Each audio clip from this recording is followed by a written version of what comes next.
Welcome back to the deep learning classes. In this series, we are going to learn about operating system, and today our topic is types of operating system. Types of operating system में आज हम देखने जा रहे हैं distributed operating system. इससे पहले videos में हमने ये सारे ऑपरेटिंग सिस्टम समझाए हैं. अब हमारे पास तीन रहे हैं: distributed operating system, real time operating system and network operating system.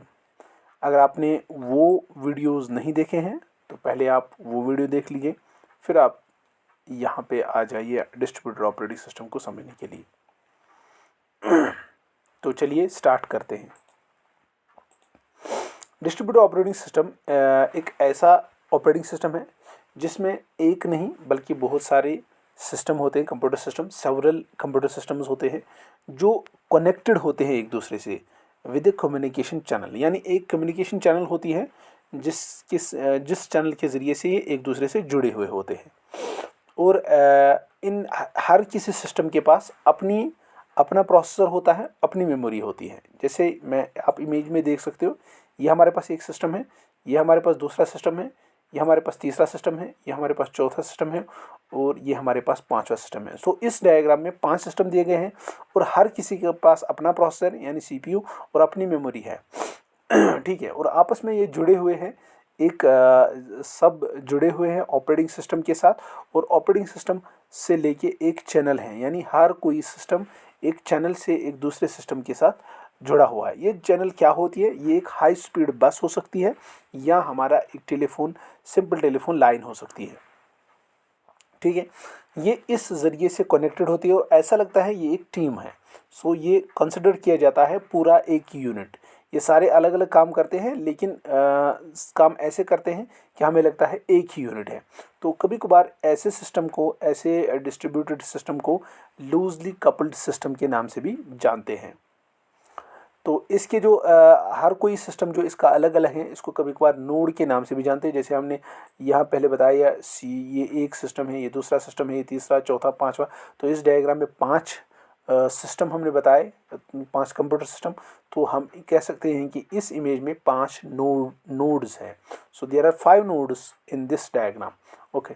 तो इसकी बेस्ट एग्जांपल है क्लाइंट सर्वर सिस्टम जो हमारे पास होता है. क्लाइंट सर्वर सिस्टम वो एक डिस्ट्रीब्यूटेड ऑपरेटिंग सिस्टम पे बेस्ड है. यानी हम उसमें इसकी एग्जांपल से यानी क्लाइंट सर्वर सिस्टम एक डिस्ट्रीब्यूटेड ऑपरेटिंग सिस्टम होता है. वैसे ही और एक एग्जांपल है peer to peer system. Peer to peer system is an another example for of distributed operating system. अब हम देखते हैं इसके प्रॉब्लम्स क्या क्या है. तो पहली प्रॉब्लम है सिक्योरिटी थ्रेट. क्योंकि इतने नोड्स हमारे पास बहुत सारे हैं और कम्युनिकेशन चैनल्स हैं, तो ये एक खतरा रहता है कि कहीं किसी जगह से, किसी नोड या किसी कम्युनिकेशन चैनल से कहीं हमारा डेटा लॉस ना हो जाए या लीक ना हो जाए. ठीक है. सो दूसरा इसकी दूसरी एक प्रॉब्लम है ये कि डेटा में भी लॉस्ट, कभी कभार डेटा लॉस हो जाता है. एक होता है सिक्योरिटी थ्रेट का मतलब होता है डेटा अनऑथराइज्ड के हाथ लगा. ठीक है. तो ये होता है security threat. Next is data loss हो जाना. यानी डेटा लॉस का मतलब होता है कि हमने डेटा जो सेंड किया वो बीच में ही अटक गया, बीच में ही किसी जगह डिस्ट्रॉय हो गया. ठीक है. तो क्योंकि इसमें नेटवर्किंग का कॉन्सेप्ट है, यानी बहुत सारी चैनल्स होती है, तो उन चैनल्स में ये अंदेशा रहता है कि कहीं डेटा लॉस ना हो जाए. तो डेटाबेस, इसमें डेटाबेस कनेक्शन की ज़रूरत होती है. यानी डिस्ट्रीब्यूटेड सिस्टम में डेटाबेस की ज़रूरत पड़ती है. तो इसका मतलब ये कॉम्प्लेक्स हो सकता है और डिफ़िकल्ट हो सकता है. सो कॉम्प्लिकेटेड डिफ़िकल्टी यहाँ हो सकती है, ओवरलोडिंग हो सकता है. हम ये आगे भी देख लेंगे जब हम पढ़ेंगे इसके डिसएडवांटेजेस को. ठीक है. तो चलिए आगे इसके एडवांटेजेस एंड डिसएडवांटेजेस देख लेते हैं. First of all we will see what are the advantages of this distributed operating system. तो पहली बात ये है कि अगर हमारे डिस्ट्रीब्यूटेड ऑपरेटिंग सिस्टम में नंबर ऑफ़ नोड्स होते हैं, एन नंबर ऑफ़ नोड्स, जितना भी बड़ा हम नेटवर्क बनाना चाहते हैं उतना बड़ा बना सकते हैं इसको. तो इसका मतलब ये है कि परफॉर्मेंस हमारी बहुत अच्छी होगी, क्योंकि एक सिस्टम जो काम करेगा, दूसरा सिस्टम, जितने सिस्टम हमारे ज़्यादा होंगे, इस इमेज में 4 सिस्टम दिखाए गए हैं लेकिन हम इसको अप टू n लेवल तक ले जा सकते हैं. तो इस तरीके से हमारी परफॉर्मेंस जो होती है, परफॉर्मेंस बढ़ जाती है. हाँ, एक और एडवांटेज ये है कि इसमें हाई रिलायबिलिटी रहती है। यानी अगर कोई सिस्टम, फॉर एग्जांपल हमारा सिस्टम 1 जो है ना, ये डाउन हो गया, ये काम नहीं कर रहा है, किसी वजह से ये डाउन हो गया है, तो इस केस में कोई प्रॉब्लम नहीं है, क्योंकि हमारे हमारे और जो we have several computer systems in this distributed operating system, so we can हम इस ये जो हमारा लॉस हुआ, यहाँ पे एक सिस्टम डाउन हुआ, तो हमें पूरे सिस्टम पे कोई असर नहीं पड़ेगा इससे, ठीक है।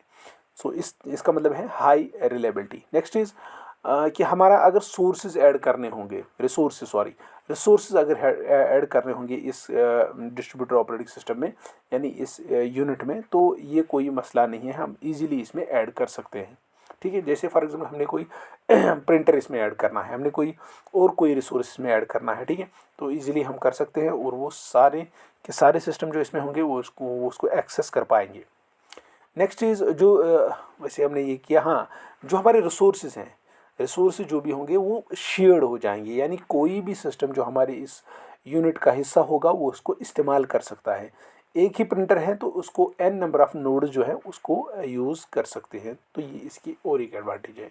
Now coming to the disadvantages, बड़ा डिसएडवांटेज इसमें है सिक्योरिटी से रिलेटेड मैंने दो बातें आपसे पहले भी बताई थी कि इसमें जो हम शेयरिंग करते हैं, कोई मैसेज शेयर करते हैं या कोई डेटा जो एक नोड से दूसरे नोड तक चला जाता है, तो उस डेटा को जो बीच में जो कम्युनिकेशन चैनल होती है उसमें एक थ्रेट रहता है, सिक्योरिटी थ्रेट, ये कि कभी कभार ये डेटा किसी रॉन्ग पर्सन के पास चला ना जाए, या हम कह सकते हैं अनऑथोराइज्ड पर्सन के पास ये डेटा ना चला जाए, और कभी कभार डेटा लॉस होने का भी खतरा होता है। तो ये क्योंकि एक बहुत बड़ा नेटवर्क इसमें होता है, तो नेटवर्क में डेटा लॉस होने का खतरा होता है, तो ये सिक्योरिटी रिलेटेड है। नेक्स्ट इज़ बैंडविड्थ का मतलब यहाँ पे ये है कि जो हमारी कम्युनिकेशन चैनल्स हैं, यानी जो हमारा नेटवर्क है, इसका कोई बैंडविड्थ होगा, और आगे चल के कभी हमें ऐसा महसूस होगा कि ये बैंडविड्थ अब कम लग रहा है हमारे डेटा के लिए, तो फिर हम इसको चेंज करना चाहते हैं, हम इसकी बैंडविड्थ बढ़ाना चाहते हैं। और बैंडविड्थ बढ़ाने का मतलब हमें और एक नया नेटवर्क क्रिएट करना है, एक नए नेटवर्क वायर्स जो हैं वो हमें पुराने रिप्लेस करने हैं, नए लाने हैं इसकी, यानी नेटवर्क को ही रिप्लेस करना है एक नए नेटवर्क के साथ, ठीक है। तो एट दैट टाइम ये बैंडविड्थ हमारे लिए एक प्रॉब्लम बन सकती है, क्योंकि बैंडविड्थ बढ़ाने का मतलब पूरे नेटवर्क को चेंज करना, और पूरे नेटवर्क का चेंज करना मतलब एक्सपेंसिव हो जाएगा हमारे लिए। नेक्स्ट इज़ ओवरलोडिंग, जो हमारे एक नोड से दूसरे नोड तक जो हमारी चैनल्स होते हैं, ठीक है, तो इन चैनल्स पे अगर हम जो हमारा डेटा होता है, अगर ट्रैफिक ज़्यादा होगा, यानी डेटा कम्युनिकेशन चैनल्स में डेटा ज़्यादा फ्लो हो रहा है एक नोड से दूसरे नोड तक, तो इसका मतलब इन चैनल्स पे जो हमारा नेटवर्क है, इस नेटवर्क में ओवरलोड है, तो ये भी हमारे लिए एक प्रॉब्लम है। नेक्स्ट इज़ अगर हमारे पास कोई डेटाबेस है, और उस डेटा, फॉर एग्जांपल मैं इस इमेज से समझाता हूँ, फॉर एग्जांपल ये हमारा डेटाबेस है, और हम इस डेटाबेस से जो भी हमारे नोड्स हैं वो इसको रिमोटली एक्सेस करते हैं, यानी अपनी अपनी जगह से एक कम्युनिकेशन चैनल के ज़रिए से यहाँ से डेटा एक्सेस कर लेते हैं। तो इस एक डेटाबेस को एक्सेस करना रिमोटली, इससे क्या हो जाएगा, इससे जो बाकी हमारे सिस्टम होंगे या जो हमारे नोड्स होंगे जो इसको रिमोटली एक्सेस कर रहे हैं, उन पे उनकी परफॉर्मेंस जो है वो स्लो हो जाएगी, क्योंकि एक ही डेटाबेस से सारे अपना डेटा खींच रहे हैं, तो परफॉर्मेंस पे असर पड़ेगा जब हम इसको रिमोटली एक्सेस कर रहे हैं, ठीक है। तो इसका और एक एडवांटेज है, लास्ट पॉइंट है, if database is accessed through remote और डिस्ट्रीब्यूटेड वे देन परफॉर्मेंस बिकम स्लो। एक हमने पढ़ा था कि अगर अलग अलग, तो ये इसमें कन्फ्यूजन नहीं होना चाहिए, यहाँ पे डेटाबेस की बात कर रहे हैं, अगर डेटाबेस रिमोटली एक्सेस हो रहा है एट दैट टाइम परफॉर्मेंस पे असर पड़ेगा। लेकिन एक हमने एडवांटेज पढ़ा था कि अगर हमारे जो नोड्स हैं, अलग अलग नोड हैं, वो अलग अलग काम कर रहे हैं, तो इस तरीके से ओवरऑल परफॉर्मेंस जो है नोडों की जो हमारे, यानी जो हमारे सिस्टम है, इसमें several we have number of systems in this distributed operating system, उनका जो काम है, काम करने का जो हम वो काम कर रहे हैं, उसकी परफॉर्मेंस बढ़ जाएगी। लेकिन अगर हम डेटाबेस की बात करेंगे, डेटाबेस एक्सेस की बात करेंगे, डेटाबेस एक्सेस अगर हो रहा है remotely, at that time performance पे असर पड़ेगा, ठीक है। ये दो अलग अलग चीज़ें हैं, एक एडवांटेज है जब हम सिस्टम की बात करें, और अगर हम डेटाबेस की बात करेंगे at the time performance slow हो जाती है। अगर हम सिस्टम की अलग अलग बात करेंगे तो एट द टाइम परफॉर्मेंस बढ़ जाती है। ठीक है, तो ये थे इसके कुछ डिसएडवांटेजेस। तो इस तरीके से हमने आज का टॉपिक कंप्लीट किया, और आज का हमारा टॉपिक था डिस्ट्रीब्यूटर ऑपरेटिंग सिस्टम। और इससे पहले जितने भी हमने ये बाकी सारे पुरानी वीडियोस में पढ़ लिए हैं सारे के सारे नाउ, अब हमारे पास सिर्फ दो तीन रहे हैं, सॉरी दो ही रहे हैं। एक है real time operating system and networking operating system. इंशाल्लाह जल्दी ही हम इन दो सिस्टम्स के साथ आपके सामने और एक नई वीडियो के साथ होंगे। तो दीजिए तब तक के लिए इजाज़त। अल्लाह हाफिज़।